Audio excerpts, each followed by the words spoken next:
Morning, good afternoon, and good evening. Welcome to another edition of Radio Works on Purposeful Leadership. I am Maria Pressentin, hosting out of Singapore. I am so delighted and with great honor to have Dr. Ken Blanchard today with us. And we also have Dr. Marina Nani, the CEO of Radio Works World today with us. I'd love to, before we begin, introduce Dr. Ken Blanchard. He is the co-founder and chief spiritual officer of the Ken Blanchard Companies, an international management training and consulting firm that he and his wife, Dr. Margie Blanchard, began in 1979 in San Diego, California. In addition to being a renowned speaker and consultant, Ken is a trustee emeritus of the Board of Trustees at his alma mater, Cornell University, and he also teaches Masters of Science in Executive Leadership program at the University of San Diego. Ken's impact as an author is far-reaching.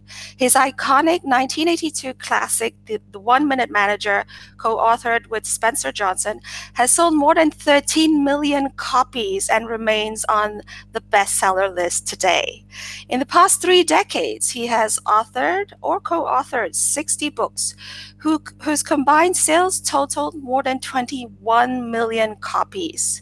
His groundbreaking works include Raving Fans, The Secret, and Leading at a Higher Level. To name just a few, it's all been translated into 42 languages.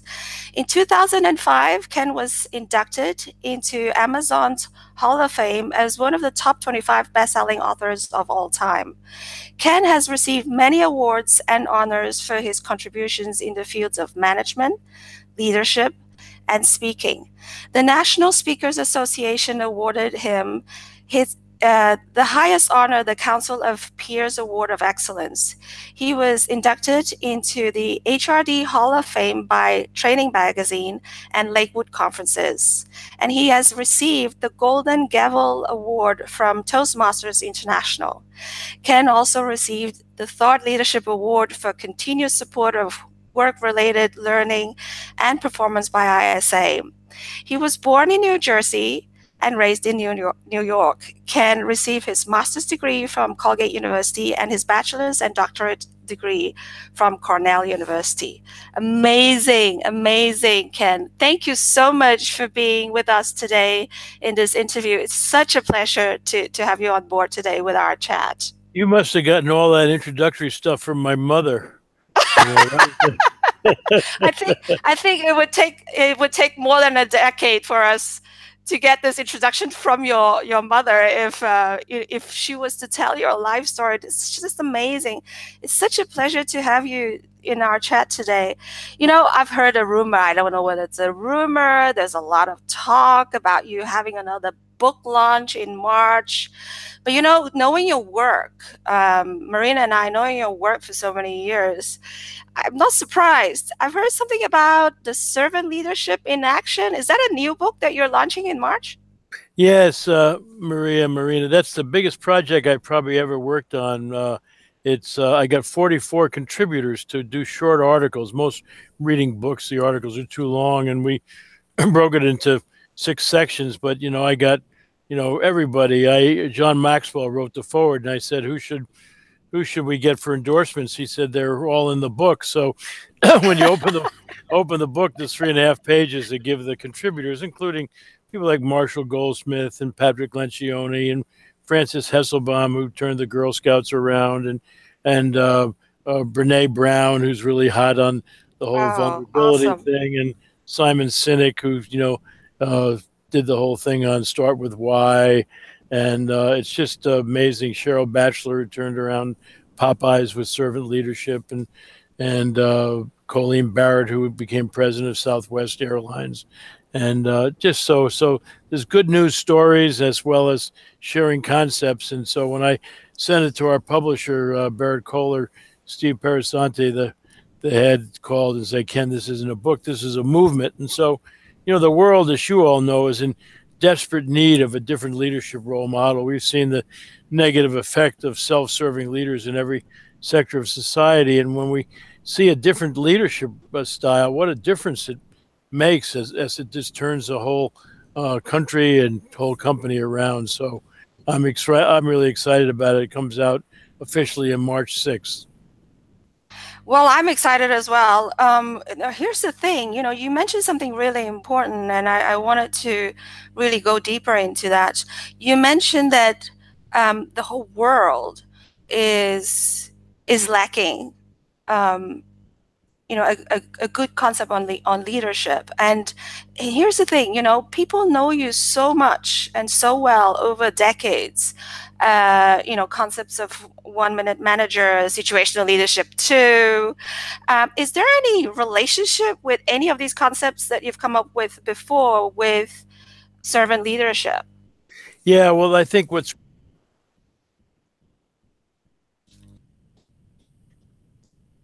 Hello?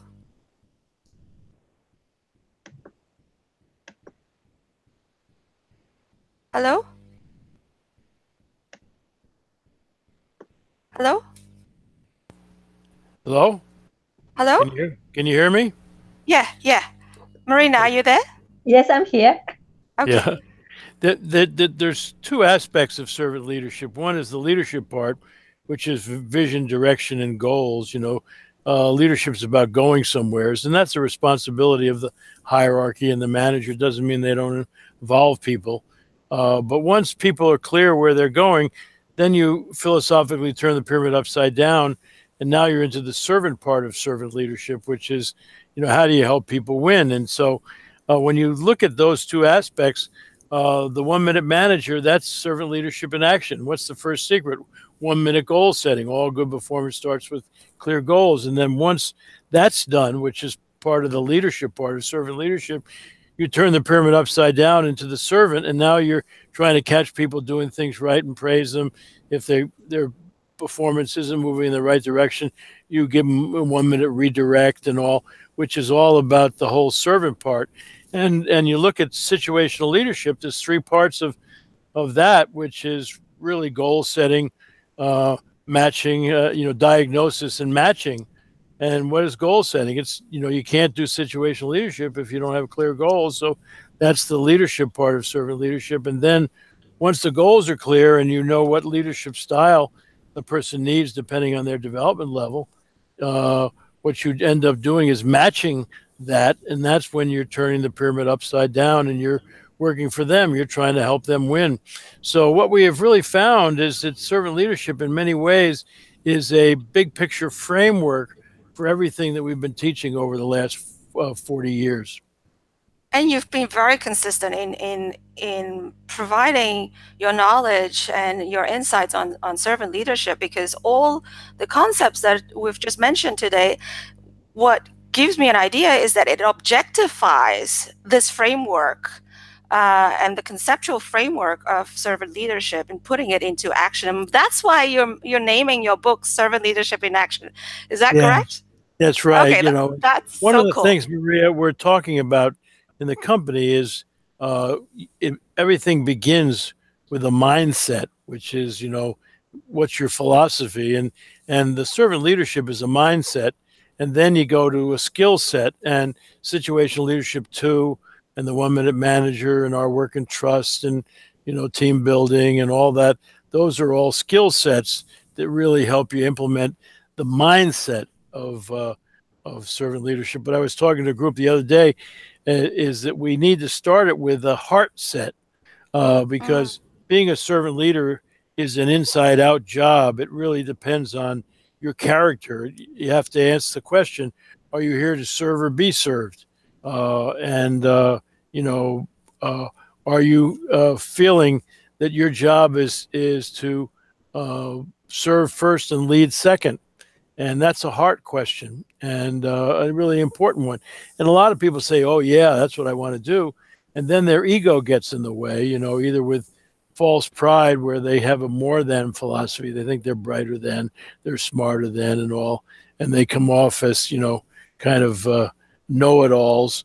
And that's one form of ego. And the other one is false pride. Is fear or self-doubt. When you have a less than philosophy and you think, God, I'm not as bright as the rest of them. I I don't know, how did I get this position and all. And both of them, you're focusing on yourself and not other people.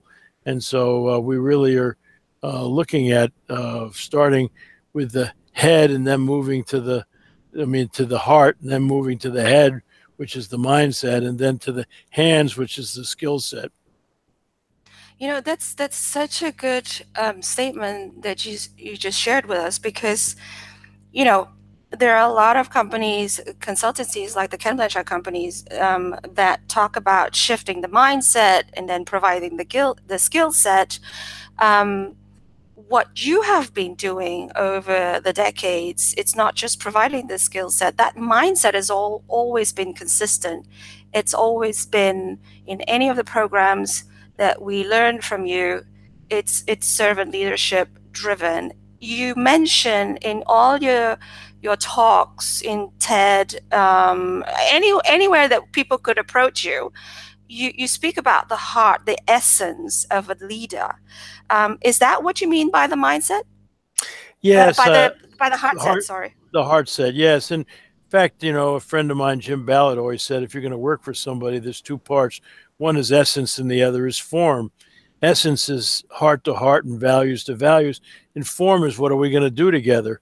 And you got to be careful in working with other people. You jump to form right away, where you don't quite have agreed upon essence, because essence will bite you eventually. So often we just need to make sure that we're coming from the same place, and that's one of the reasons. I've written a lot of books with other people. My mother always said, "Why don't you write a book by yourself?" And I've only written two by myself. One on golf.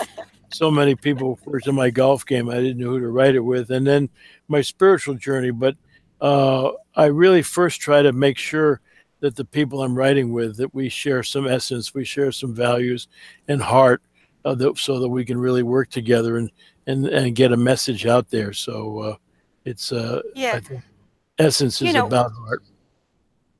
Working with organizations, and any type of organizations, for profit, non-profit, there's this common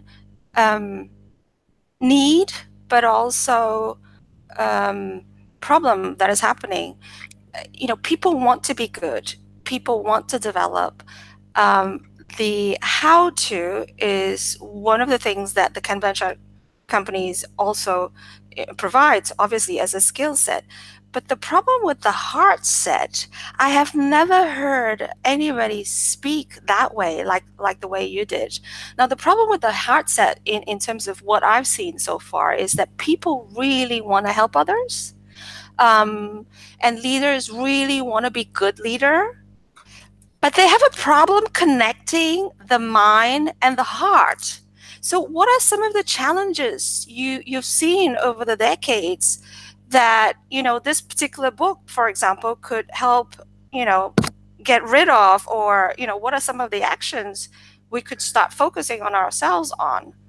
Well, for example, Larry Spears, who ran the Greenleaf Center for Servant Leadership for many years, and probably the top scholar of Robert Greenleaf's work, he has an article early on, right after my beginning article, about the 10 characteristics of a servant leader. And he starts with listening as the number one. That if you really want to be a great servant leader, you have to listen more than talk.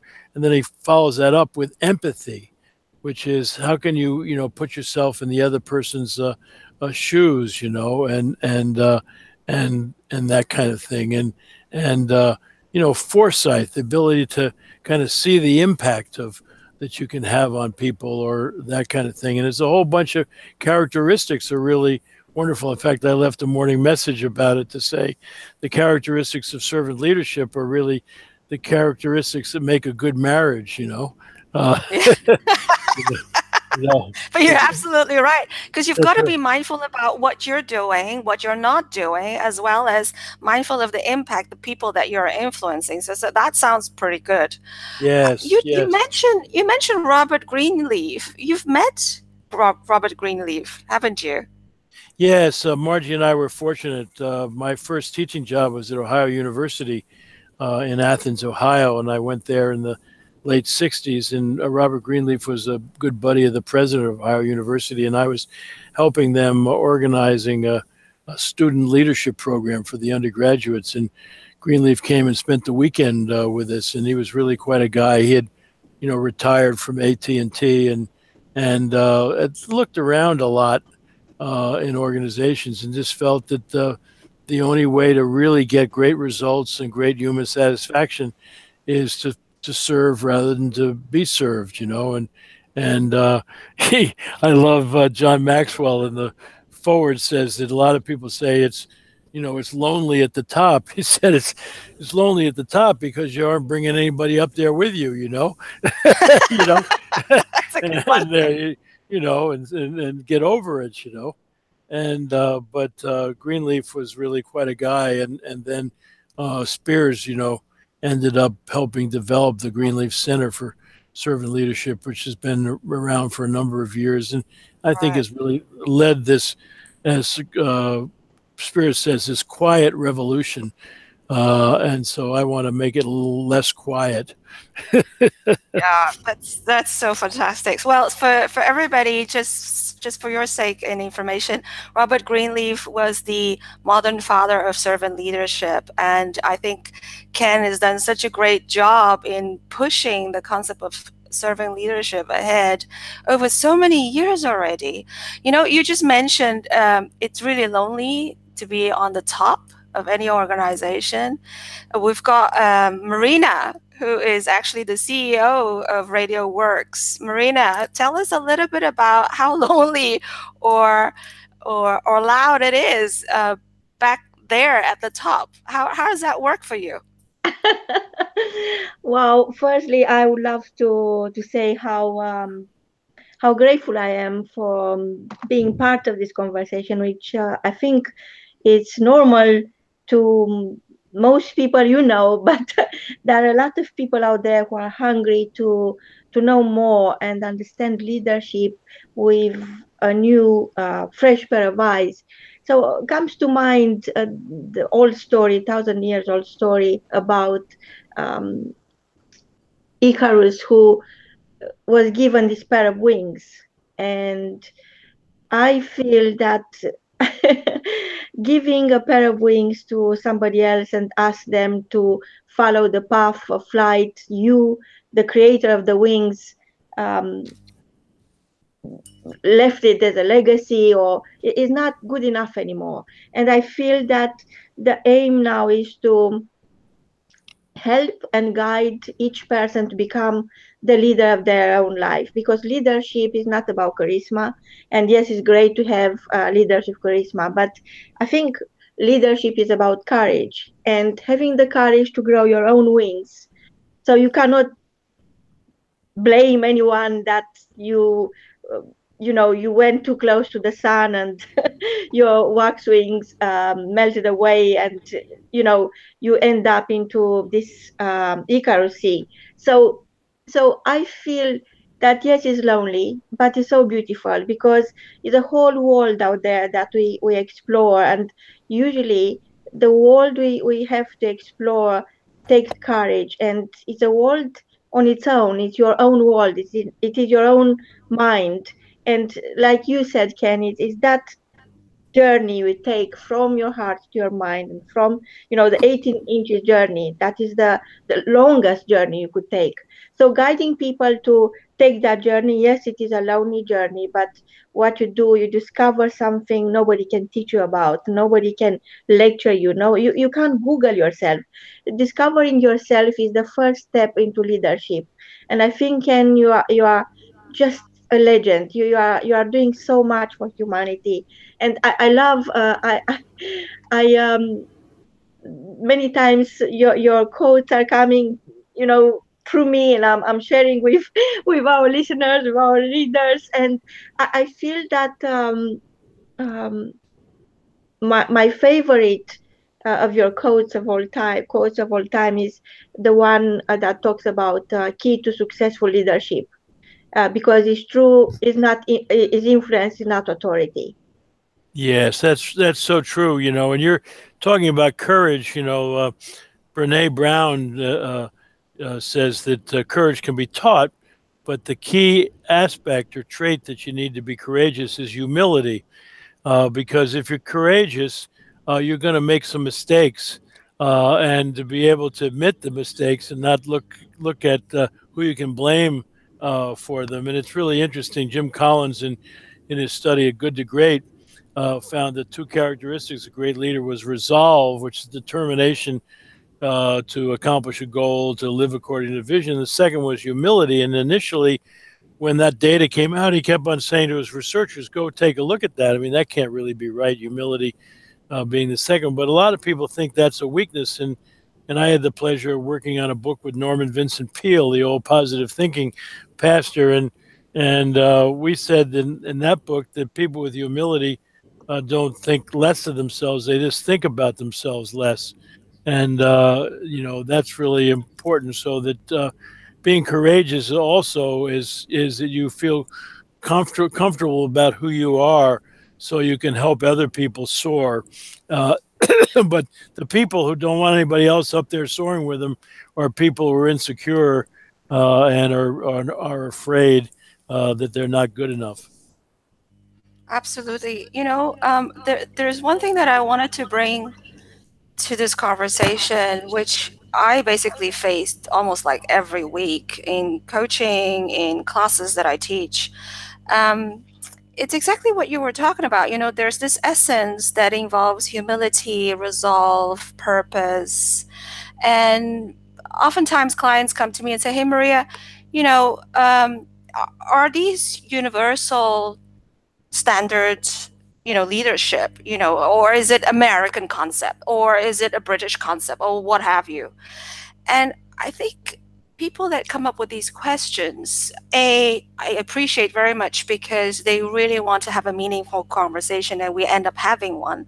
The second thing is, they do have a mindset of their own with regards to, hey, I want to know more, that's why I'm reading. But yet these questions really trigger something else. They always bring back comparisons of great literature, from ancient times, like Lao Tzu and stuff like that, from China and other different cultures. Is there such thing as universal leadership? Because it sounds to me servant leadership is just being a good human being towards others. Yes, I think there's a universal language there that, you look at all the great philosophers, you look at all the great religious leaders and all, they all had, I think, an equal thing about saying that, we're here to serve, not to be served. I mean, that to me is a theme. And I think we're just kind of bringing back up what people have said for a long time about this, and we kind of forget because the human ego starts getting in there and thinking that we're in charge of everything, and people need to honor the hierarchy and all those kinds of things and all. But that's not really where it's at. It's really about here. I think you become an adult when you finally realize that you're here to serve, not to be served. Because we come into this world pretty self-serving. I mean, babies don't sit around and say, how can I help? They they scream and yell for what they want. And so it's a learned behavior, and I think you get down the road, over the years. I think, and the people get it earlier, make a difference. I'd love to explore a little bit on the ego side of things, because you mentioned something that is quite commonly seen around the world in organizations. One type of ego is the superlative, which means, tell us about the project, give us an alignment conversation, and if I'm the leader, I'm just going to say, hey, do it my way because mine is the right way. And the other side of the ego is, I'm not good enough, actually. So yes, I've got the leadership position, but, I'm not that good. So, let me just be on the sideway and let me just abdicate power. So let's talk a little bit about these two types of ego, and really, if we could focus a little bit more on the lower side of the ego, which is I'm not good enough, because we encounter this day in, day out in organizations. I don't know so much about Europe, but here in Asia Pacific, it happens all the time, Ken. Yes, well, I don't want to get into faith stuff, but I think the anecdote for it is, I don't think God made any junk. I think every human being has got some special qualities that have been given to them. And we all, I just amazed that everybody around the world can have a different fingerprint. And I think Mm. everybody around the world has a different combination of talents. And my mother always said to me, Ken, there's a pearl of goodness in every human being. Dig for it and you'll find it. And I think that a lot of people got to dig in their own sides and find the goodness in themselves. And the biggest killer is this comparative thing to I don't have this or that. No, but a lot of people don't have what you have. And I Mm. think one of the great journeys in life is to find the kind of job that's just a perfect match for who you are. And also you're confused about difference between work and play because that's who you are. And I think that we just need to start to realize that we're okay. And a lot of times, we grew up, in families where they judged and evaluated us, and you got to overcome all that. But I think it's a journey to finally realize, hey, I'm okay. I'm not you, and you're not me, but maybe I can contribute. And that's why I think the movement in leadership now is from top down leadership based on power to side by side leadership where people want to feel that they can make a contribution. They don't necessarily need to rerunning the thing, but they have some skills and competencies that can help. Absolutely. And there's people leadership, there's expertise leadership, and it's all about when you're a people's leadership position, that you actually elevate side by side with anybody that reports to you, and let them be a leader for once in whatever that they're good at as well, so that everybody could contribute. I so resonate with what you just talked about. So in actual fact, based on what you're saying, servant leadership is definitely approachable in organizations where it's a place where it's very results oriented then. Yes, well, it's the only way I know to bring out both great results and great human satisfaction. All the great companies I've seen around the world, they look at their people first of all as their number one customer, because Mm. if they take care of their people, empower their people, and love on their people, some people don't like to use the word love, but it just means that you really value them and all that. They will go out of their way to take care of your number two customer, which is the people that use your products and services. And when they do that, they become raving fan customers and they'll become part of your sales force. And that helps the third most important customer, the owners and the stockholders and the people that are interested in profit and results and all. You'll always get it. But if we just focus on results, you're going to miss all the other things, and your customers and your people are going to both be left out, and you might get short-term results, but in the long run you're going to be in trouble. It's so easy to see companies where when you call to complain, in their customer service line, and when they're not outsourced, and they speak well to you as a complaining customer, and they try to solve your problems immediately, and they still endorse the company. I mean, doing a customer service line function is not easy at all, because you deal with difficult and unhappy customers all the time.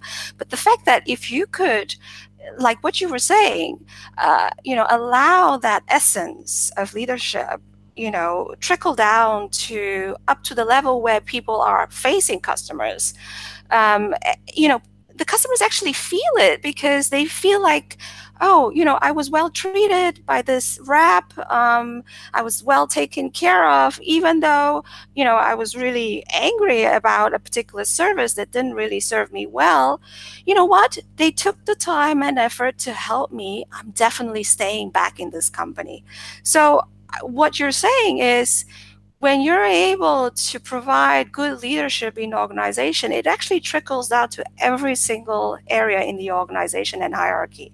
Yes, and then particularly when you let the people who are dealing with your external customers bring their brains to work. A friend of mine was in a department store a while back, and he forgot his cell phone, and he wanted to get a hold of his wife on something, and he asked the guy if he could use his phone, and the guy said no. And he said, "What do you mean I can't use the phone? At Nordstrom's you can always use the phone." He said, "Look, buddy, they won't let me use the phone here. Why am I going to let you use it?" Yeah. I mean, so the frontline person was treated lousy, and then they end up treating a customer. Where another friend went to Nordstrom's, a great retail store in the U.S., and asked to get this certain kind of perfume for his wife for Valentine's Day, and the gal said, "I'm sorry, we don't sell that perfume here in the store, but I know where I can get it in the mall. How long are you going to be in the store?" He said, "Well, about 30 minutes." She said, "Fine, I'll go get it and bring it back," and gift wrapped it. And this woman left their store, went to another store, bought the perfume the guy wanted, came back and gift wrapped it, and charged him the same price that she paid in the other store. So in other words, Nordstrom's didn't make any money, but what do? They made a customer, and they also made that frontline employee feel like they were important, because they could actually, leave the store and go do something for the customer. Exactly. So that's really like, double loyalty. That's amazing. Yeah. I just wanted to ask you something else. What does it take to become a servant-like leader? Because I'm pretty sure over the decades that you've been pushing towards this movement, this framework, there have been a lot of misconceptions and challenges. What have you faced so far?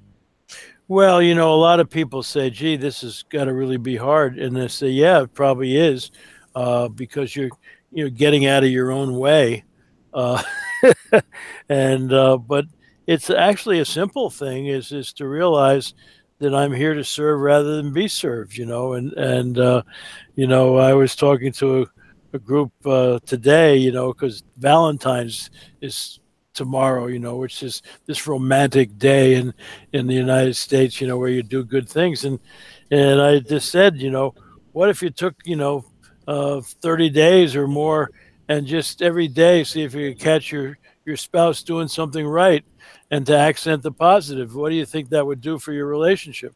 And they all went, "Whoa, that would really be powerful." I said, "Well, when you first and fell in love, all you saw was the positive, and then you moved in, you went, 'Oh, I can't believe that.'" And what happens is relationships move from being positive in the beginning to focusing on the negative, and so you just got to stop that, but that's not going to be very helpful. And it's not about you, it's about them, and how can you catch them doing something right. Of all the things I've ever taught over the years, if somebody said, "I'm going to take everything away from you, Blanchard, but one thing," I would hold on to that second secret of the 1-minute manager, which is to wander around and see if you can catch people doing something right. It really resonates with me, because it's what you said at the beginning of this interview. It's leadership is like a marriage, and people have a tendency, and we're seriously educated since little, and also in a lot of organizations, we need to correct our mistakes. People catch us doing something wrong, and parents catch us doing something wrong. So we grow up learning from our leaders, our parents, our teachers, that, the main thing in life is to get results. And in order to get results is to correct mistakes to get there. But it's actually not that, is it? It's really, it's that marriage, and it's not just, hey, let's go into the honeymoon period and then forget about it and then go into problems. But how could we sustain that honeymoon period where you're always happy and love? Is that what you're saying? Well, the data shows that it takes 5 times as positive interactions to make up for one negative one, and so so what you really want to do is be focusing on the positive. Now, if somebody's performance is not going in the direction, then you can stop and redirect them, but you got money in the bank. See, interpersonal relations is like money in the bank, and if you have to give somebody some feedback on that's not positive, you're going to draw something out of your account, but you better have something in there. Otherwise, you need a mask and a gun, Absolutely, absolutely. Let's get back to your work. What are some of your favorite servant leaders that you've encountered so far? Well, I have a Lead Like Jesus ministry that's all over the world. We're not trying to convert people, but he was really a pretty amazing servant leader. That when he transitioned to the servant part of servant leadership, what did he do? How many of you have bent down and washed the feet of your followers? And so he was really kind of a powerful one. But look at Gandhi, look at Nelson Mandela, look at Martin Luther King. These are all people who really were there for people and all, and it's just it really is. It's the people that we really remember because they were selfless. Look at Mother Teresa. I mean, she could have cared less about making money or recognition or power or status. She was all about generosity and service and love. And yet people are falling all over her trying to give her money and recognition and power. It's the difference between success and significance. I think some people think that life is all about success, how much money you make and recognition and power and status. There's nothing wrong with those things, but if that's who you are, the only way you can maintain your self-worth is to get more of them. Where if you focus on how can I use my time, my talent, my treasure, and my touch and all to make a difference, and how can I serve rather than be served, and how can I be there in a loving relationship, wow, you're going to be amazed at what's going to come back to you and the performance that's going to just spring up out of that kind of thing. It's not soft management. It's powerful management and leadership that's going to get great results and great human satisfaction. Absolutely. And it really does hurt me sometimes when leaders say, hey, you're teaching soft skills, Maria. I'm like, well, you might call them in standard form soft skills, but nowadays, soft skills are hard skills. And this is the key to excellence in any organization, but also in human to human connection, because these, what we call powerful hard skills that are, on the soft side, because it touches people's hearts, it really takes people and organizations to a different height. Tell us a little bit about the Lead Like Jesus movement, because I know you've traveled all over the world for this project. What exactly do you do? Because I've met a lot of people in India, in Africa, when I travel for work, and I talk about Ken. I actually talk about Ken, and they're like, oh, he's amazing. I met him in this conference where he was telling us about Lead Like Jesus. Can you tell us a little bit about that?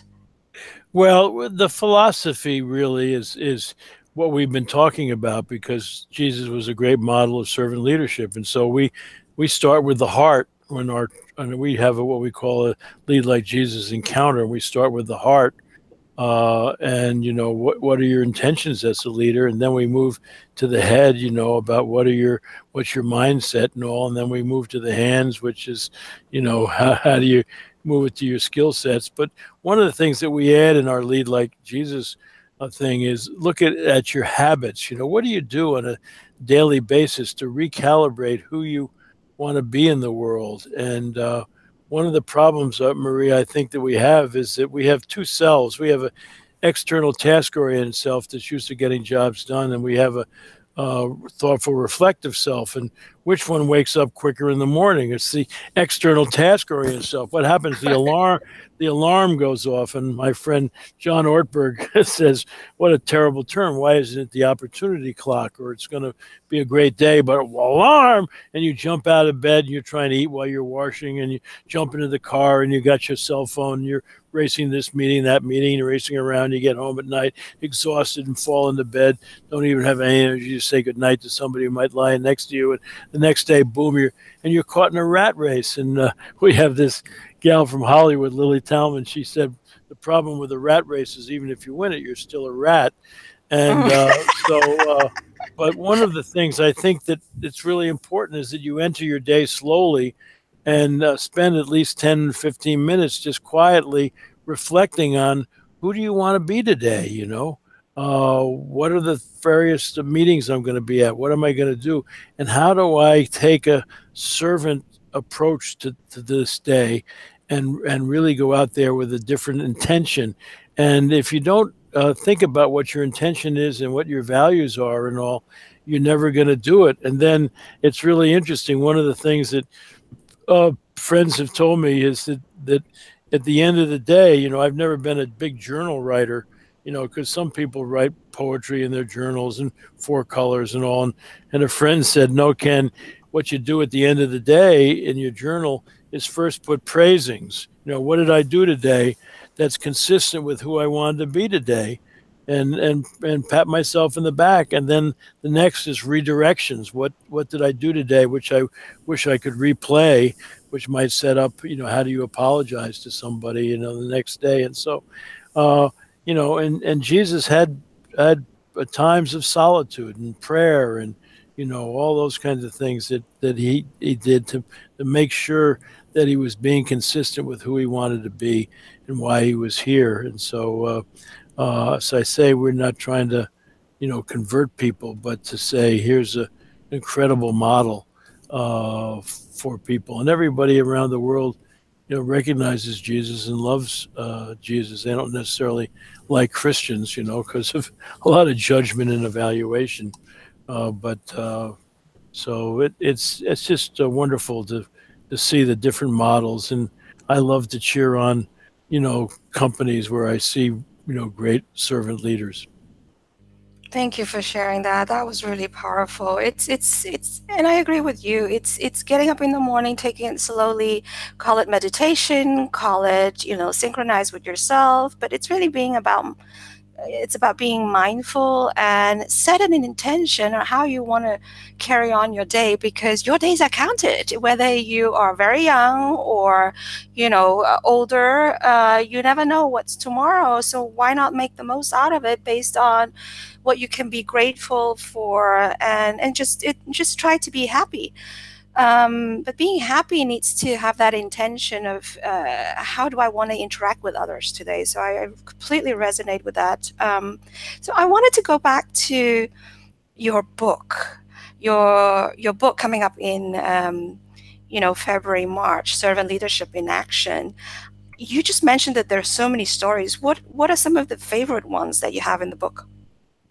Well, this is just a wonderful stories in there, like John Gordon, who's one of the really good young authors. He wrote a Heart-Led Leader. He's written a bunch of books that have really resonated with people. And he tells a story about going to see his mom, and they go out for a walk, and his mom really looks tired. And he said it's really unusual because she was always in such great shape. And he said, "Mom, we ought to head back." And she said, "No, John," she said, "we got to go to the store because I want to get some stuff to make you a sandwich, for your trip back home," because he lived about 5 or 6 hours away. And so they get back to the house, and she's really seems to really be tired now. But she goes in and makes him this sandwich. And so on the way back in the car, he's eating the sandwich and thinking about his mom. And reality is that's the last time he ever saw her, because she was fighting cancer and didn't want to tell him how serious it was. But no matter what, she wanted to make sure that she got that sandwich for him, and so, when we talk about servant leadership, it can be just as, a mother taking care of a son, getting him a sandwich, and those are really kind of powerful kind of stories that people tell individually, and then you get companies that really do it. Cheryl Batchelor, took over Popeyes, a fast food thing, and just turns it completely around by saying it's not about me, it's about us, and how do we move from me to we, and just turn that whole culture around. It's really kind of exciting to see that kind of thing. Mm. And it's very true what you said. It could be little stories that are familial, that are from home, that are put into practice when you have a big group in organizations. I wanted to touch one short point on culture that you just mentioned. Very often we see that even if it's not a top-down approach, it really takes a strong leader from the top to instill a new culture. Say, a results-oriented culture organization with a new leader, with a servant leader mindset. It does have to come generally from the top to instill a new culture. Say, if this leader wants to instill servant leadership in action type of culture. So do we really need to come from top down when instilling a culture? Because you did talk about having the pyramid of an organization upside down. How could we instill a culture from bottom up?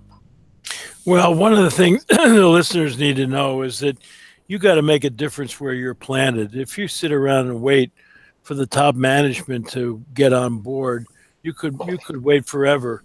And what are you going to do where you're planted? How are you going to be there to serve rather than be served? And then everybody's going to start to see the results you're getting out of your department, and then they might say, God, how are you doing that? And you could say, well, let me just share my whole philosophy, and you can start to make a difference. There's no doubt about it. If the top manager is excited about it, and driving that culture with Southwest Airlines, Herb Keller, who started, and Colleen Barrett, who took it over. They worked closely together for many, many years, and they drove that culture. There's no doubt about that. But I always say to people, stop saying, "Oh God," and complaining. What are you going to do where you're planted? What can you do in your own family? In there. And so there's no doubt about it. I had lunch with Max Dupree, the legendary chairman of Herman Miller, and I asked him what his role was when he was chairman. He said, I had to be like a third grade teacher. I had to say the vision and values over and over and over again till people get it right. And so there's no doubt about it. If you want to create a whole culture of service, you got to have the cooperation of the top, but don't duck it. You can create a culture of service where you're planted, at your church, at your home, at your community center, where you're planted. And really be consistent in terms of your intentions and the way you're mindful, your interactions with others. Absolutely. Thank you so much for that. We're getting closer to the end of this conversation. I feel like I'm going to miss you. I could chat with you for hours and hours and days, Ken. But before we end, I wanted to ask you a couple of short questions. Imagine if you had only another 24 hours here on Earth, what would you be doing? Well, people have asked me, when am I going to retire? And I said, well, when I go up, I wrote a book called wrote a book called Refire, Don't Retire, Make the Rest of Your Life the Best of Your Life.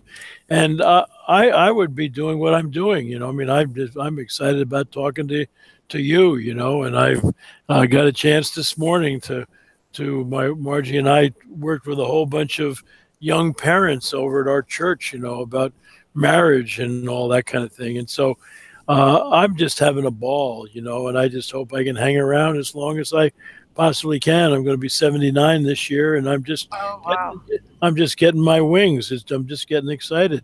So, But I wish I could. don't. I wish I could live in the same town as you, so I would come to all your talks. Seriously. Yeah, yeah.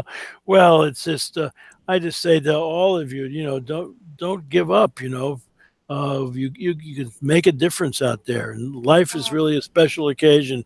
There's no mention of retiring in the Bible, you know. Absolutely, absolutely. What would you be most grateful for in your life? Well, I think one of the things people ask me, what's my proudest thing, is that my proudest thing is that our son Scott and our daughter Debbie and Margie's brother Tom and Margie and myself and Scott's wife Mad, we're all have a family council that really kind of oversees and runs the company. We have a COO and a president and all, but we work together, we play together, and I think I'm really proudest of that. People have said to Madeline, who's married to our son Scott, you work with them. Why would you vacation and do all kinds of things with them? She says, because I love them, Yeah. and so we've really worked hard. We've got an outside consultant that meets with us once a quarter, the whole family group, and we've been doing it for 23 years, ever since the kids and Margie's brother joined us. And so Peter Drucker advised us years ago that nothing good happens by accident. Put some structure on it.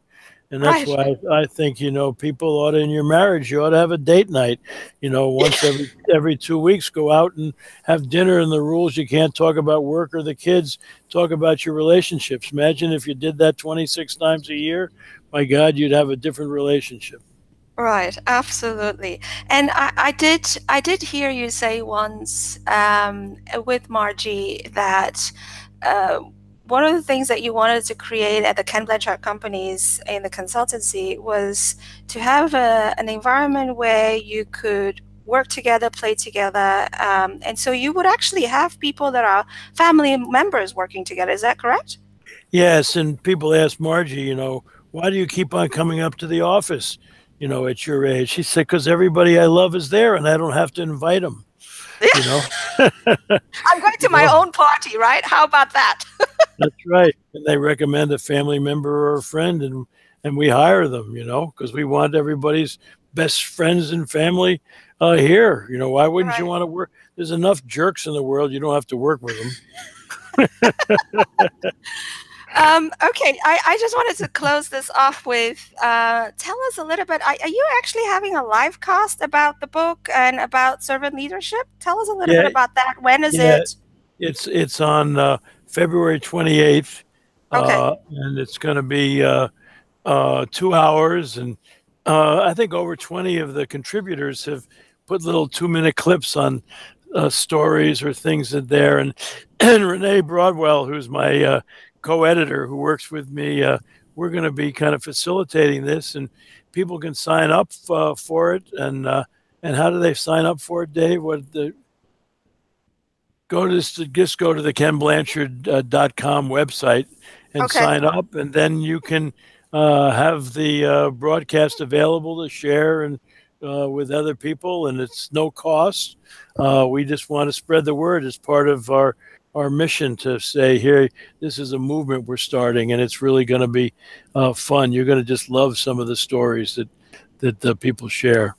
Oh, this is so exciting. So let me just repeat that. 28th of February, go to www.kenblanchard.com for signing up. The live cast is for free. So welcome. Everybody's welcome, right, Ken? Yes, it's servant leadership in action. It's going to be fabulous. Okay, and this is just the beginning. That's right. Even though you've been doing it for more than 30 years, it's just the beginning. How about that? That's right. We're just getting loose now. Yeah, exactly. So Ken, it's been a wonderful experience interviewing you. It's my first one, and hopefully there's many more to come. Come back to our radio show anytime. You're more than welcome to come and join us. Anytime that you want to just tell us a new concept or a new book, would you just buzz me and say, hey, let's do that interview? Would you do that? Oh, for sure. It's been a joy. And Marina, thank you so much. you take care of yourself, and glad to hear from you too. Thank you so much. So grateful. Thank you. Thank you both. Thank you. Have a good day. Goodbye. Bye bye. Bye.